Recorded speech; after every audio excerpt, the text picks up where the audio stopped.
Thank you, Patrick and Luigi. Unfortunately, Ken and Bruno are unable to join us this evening. However, I speak for all three of us when I say it continues to be an honor and a pleasure serving as editors of the Journal of Finance. Thank you for the opportunity. I'd like to start by saying a few words about what's been happening at the Journal in 2013. So we'll start right off. Submissions are up somewhat, actually to a 5-year high of just over 1,300. That's both new submissions and resubmissions. Okay. Turnaround times at the Journal remain excellent. Almost 30% of all decisions are made within just a few days. The median time, turnaround time remains excellent. All right, where's Ken? The median turnaround time actually creeped up a little bit, from 47 to 50 days, but in fact the average time declined from 50 to 47 days, and that reflects a concerted effort to reduce the extreme right tail of the turnaround time distribution. Papers taking 100 days or longer are actually at a 5-year low last year. And looking forward, we're going to continue to work hard to reduce turnaround times across the entire distribution. The probability of a first round R&R fell slightly last year, but looking forward, we anticipate an increase and a gradual increase over next year and the next few years. Okay. The statistics on the number of revisions until acceptance look very good and actually have improved from their already high levels last year. Over 45% of accepted papers happen after just one revision, and almost 95% of accepted papers happen after 2 revisions. Looking forward, like our turnaround times, we hope to improve this even further to reduce the number of rounds authors face until acceptance. So the journal continues to be on the low end among the top 3 finance journals in terms of total publications.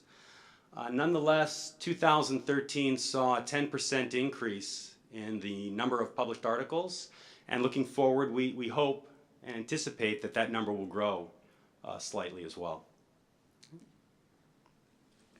The journal impact continues to be outstanding.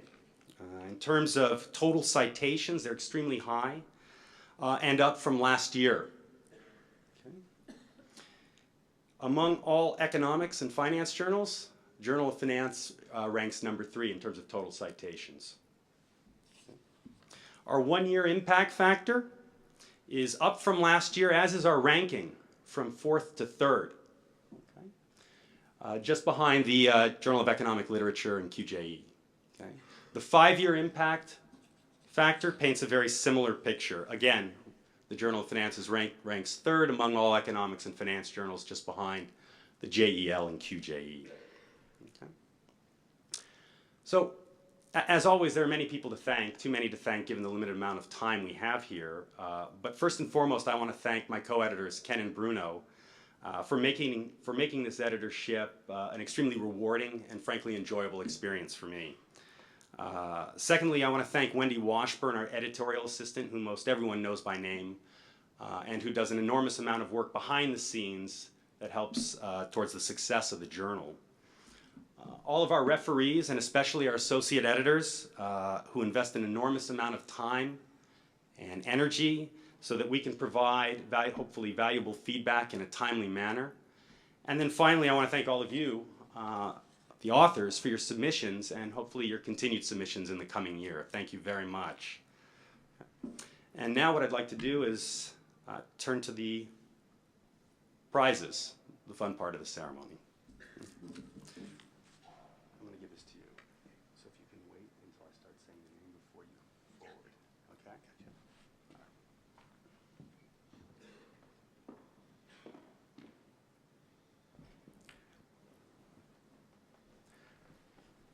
So before I award or hand out the awards, I just want to give you a brief background for those of you unfamiliar with the process behind the awards. It begins, there are two groups of awards, of course, as many of you know, the Brattle Prize group, awarded to papers in the area of corporate finance, broadly construed. And then the Amundi Smith Breeden Prize is awarded to papers in all other areas, broadly construed. Okay. The process is quite simple. It begins with the associate editors providing a slate of nominations from which there's a first round of votes. That produces a list of finalists, from which a second round of votes produces the ultimate winners. And with that, I'd like to start with the Brattle Group prizes, and I'd like to begin by inviting representatives from the Brattle Group, in particular, Linda Barucki and Stu Myers, if Stu is here. Well, yeah. Well, Stu's here in spirit. Okay. I also want to take a moment right now to thank the Brattle Group for their continuing support of the journal and the association. So please join me in thanking them. Thank you, Linda. Okay, so the 2013 Brattle Group Prize for Distinguished Paper goes to The Maturity Rat Race by Marcus Brunemeyer and Martin Omke.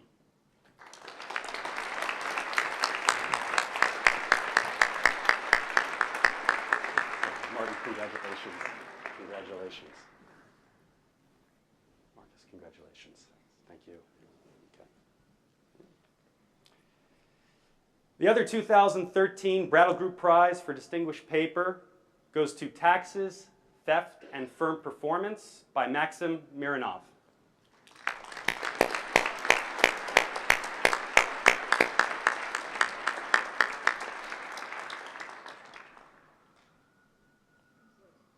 Maxim, congratulations. You're welcome. Thank you.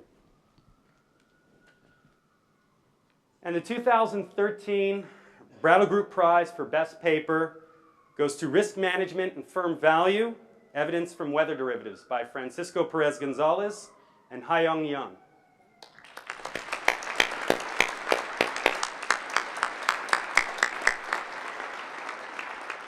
Congratulations. Fantastic. Congratulations, Francisco. Fantastic. Thank you, Linda. Another round for our winners, please.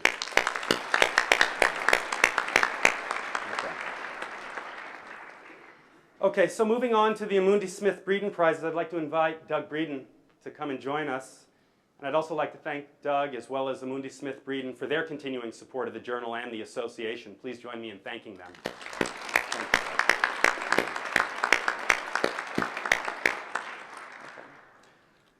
So the 2013 Amundi Smith Breeden Prize for Distinguished Paper goes to On the Relative Pricing of Long Maturity Index Options and Collateralized Debt Obligations by Pierre Colin Dufresne, Robert Goldstein, and Fan Yan.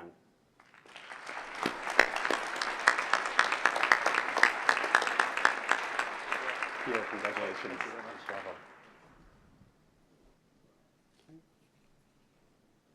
The other 2013 Amundi Smith Breeden Prize for Distinguished Paper goes to Uncertainty, Time-Varying Fear, and Asset Prices by Itamar Dreschler.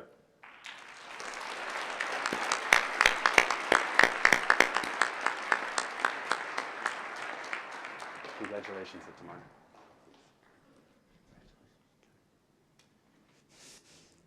And the 2013 Amundi Smith Breeden Prize for Best Paper goes to Organization, Capital, and the Cross-Section of Expected Returns by Andrea Eisfeld and Dimitris Papanikolaou.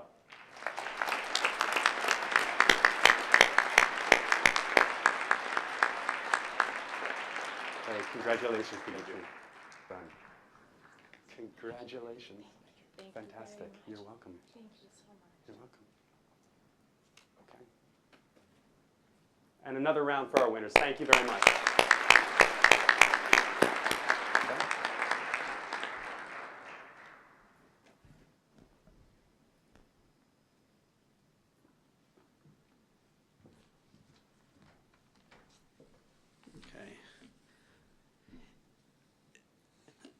Every year, 2 individuals are added as fellows of the American Finance Association.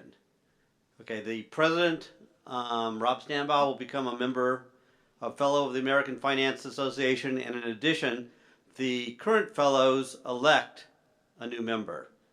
I'm very pleased to announce that this year's choice is Pete Kyle.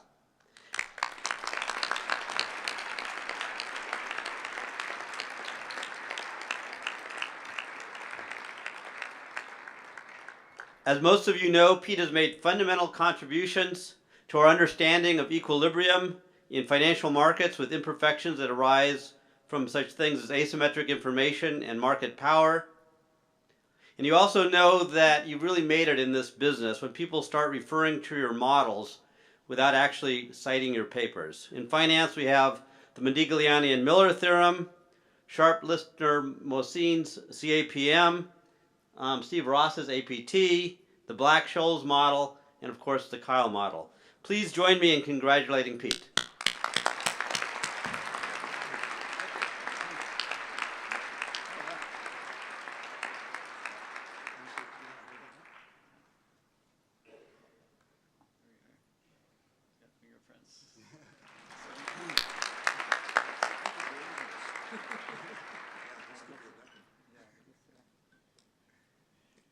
So I was really pleasantly surprised when Sheridan phoned me up a few weeks ago and told me this was going to happen. It was a real shock. And then the next thing that occurred to me is to think, well, maybe now I'm getting old. But I don't feel like I'm getting old, and in fact, I'm continuing to try to do market microstructure research with projects on market microstructure and variance and smooth trading with my co-authors Anu Bajaiva and Yajin Wang at the University of Maryland. So I thank the University of Maryland for providing a great research atmosphere for me and also for my co-authors.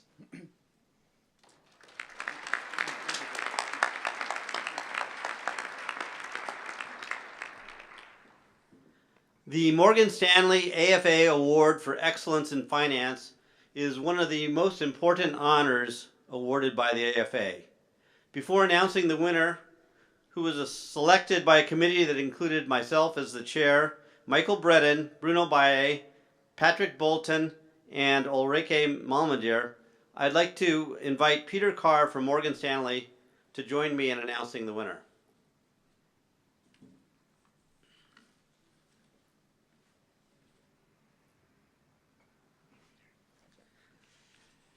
The Morgan Stanley Prize is a Lifetime Achievement Award given to the individual whose research has had the greatest fundamental impact, sustained impact, and broad impact on our profession. This year's winner, Stephen Ross, has had substantial impact on multiple literatures in our profession. He was a pioneer in his early research that examined both incentives and agency and information issues in financial contracting. And at the same time, he was doing fundamental work on the role of arbitrage on the pricing of risky assets. So it's my role to indicate the impact Professor Ross has had on industry, since I've been in the industry now for almost 20 years.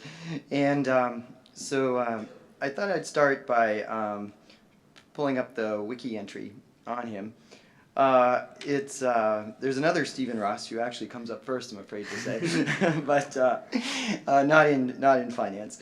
So the other Steve Ross happens to be the owner of the Miami Dolphins. The Ross we're talking about here today is well known for many contributions, but the wiki entry in particular cites three. The one that gets the least cites among the three is, believe it or not, the arbitrage theory of capital asset pricing, the Ross APT paper, with a mere 5,071 cites. The second highest is the option pricing, a simplified approach, which is the Cox-Ross-Rubinstein binomial model that we use every day in industry, with 5,489 cites. And finally, the one that's cited the most, according to the wiki, is a theory of the term structure of interest rates, the Cox-Ingersoll-Ross model, with 6,883 cites. So that is an incredible achievement. And I can tell you that every day, his name gets mentioned 2 or 3 times in everything we do. And I'd say especially recently because he wrote a paper a couple years ago that's coming out in the Journal of Finance that is quite exceptional. I predict in 10 years it'll be more than the other three that I just mentioned in terms of citations. So it's called the Recovery Theorem, and it's been very influential so far in what we do every day. Thanks very much. In addition, I want to just mention that in addition to Steve's research, he's had substantial influence on the profession as a mentor to dozens of students. And in addition to these dozens of students, countless others who, like myself, have been a co-author of those students and a student of those students. So please join me in congratulating Steve Ross.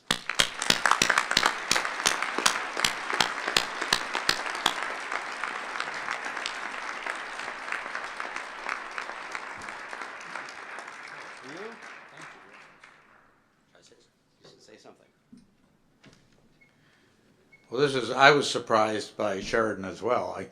I now believe that when I get surprise calls from Sheridan, I should be happy. So that was a good sign.